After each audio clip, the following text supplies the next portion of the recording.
하나님께서 가지고 계신 계획은 우리의 계획과 다릅니다. 다를 뿐만 아니라 훨씬 더 크십니다. 예레미야가 세상과 단절되어져 있는 감옥에 갇혀져 있을 때 하나님께서는 말씀을 주셨습니다. 부르짖어라. 그러면 내가 알지 못했던 크고 은밀한 것을 내게 보여주시리라. 그렇게 하나님께서 말씀을 하셨습니다. 크고 은밀한 것이 무엇일까요? 오늘 말씀을 통해서 확인을 좀 하려고 합니다. 예레미야 33장 14절과 15절 말씀입니다. 여호와의 말씀이니라.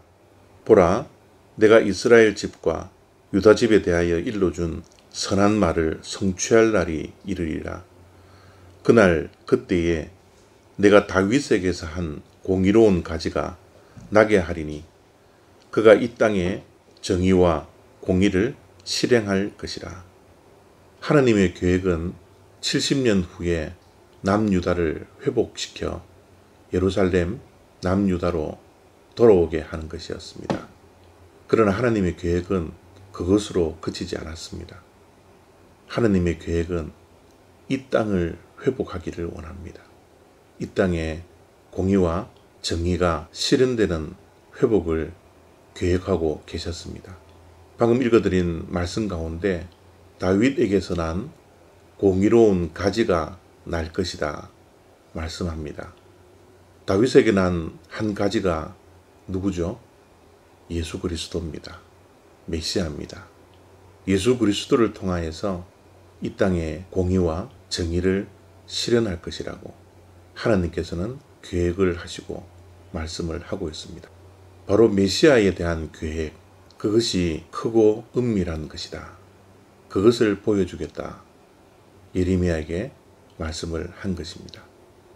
그래서 사도 바울은 만세 전부터 감추어진 하나님의 비밀이 예수 그리스도를 통하여서 나타났다 라고 선언을 하고 있는 것이죠.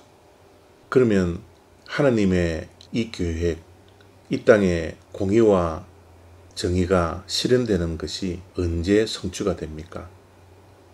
이스라엘 백성들이 70년 포로 생활을 끝내고 남유다 땅으로 돌아왔을 때 그때 하나님께서 계획하셨던 공의와 정의가 실현되었습니까? 그러지 않습니다.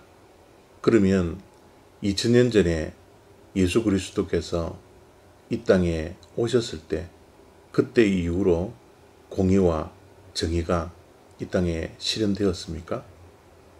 그것도 그렇지 않습니다. 여전히 이 세상을 바라보면 공의가 무너져 있고 정의가 무너져 있는 세상 속에서 우리가 하루하루를 살아가고 있지 않습니까? 그러면 하나님께서 계획하셨던 다윗에게서 난 한 가지가 이 땅에 나타났을 때 공의와 정의가 실현된다라고 말씀하셨는데 그것은 과연 언제 실현되는 겁니까? 바로 예수 그리스도께서 재림하시는 날입니다. 공의와 정의의 나라, 공의와 정의가 완전히 실현되는 그때는 바로 예수님께서 이 땅에 다시 오실 날입니다. 공의와 정의가 실현되는 세상, 그것이 바로 우리가 가지는 희망이지 않습니까? 그것이 진정으로 우리가 가져야 할 소망이지 않습니까? 그래서 초대교회 성도들은 이렇게 말을 합니다. 마라나타, 주 예수여 어서 오시옵소서. 초대교회의 신앙인들은 마라나타, 서로 만나면 인사합니다. 주 예수여 오시옵소서. 그것은 예수님께서 이 땅에 다시 오실 날이 하나님의 계획이 성취되는 날이요. 이 세상에 공의와 정의가 완전히 실현되는 날이기 때문이었습니다. 오늘 우리들에게는 어떠한 소망이 있습니까? 어떠한 희망을 가지고 살아가고 있습니까? 마라나타, 주 예수여 오시옵소서. 이 소망을 갖고 날마다 승리하는 저와 여러분들이 되었으면 좋겠습니다. 감사합니다.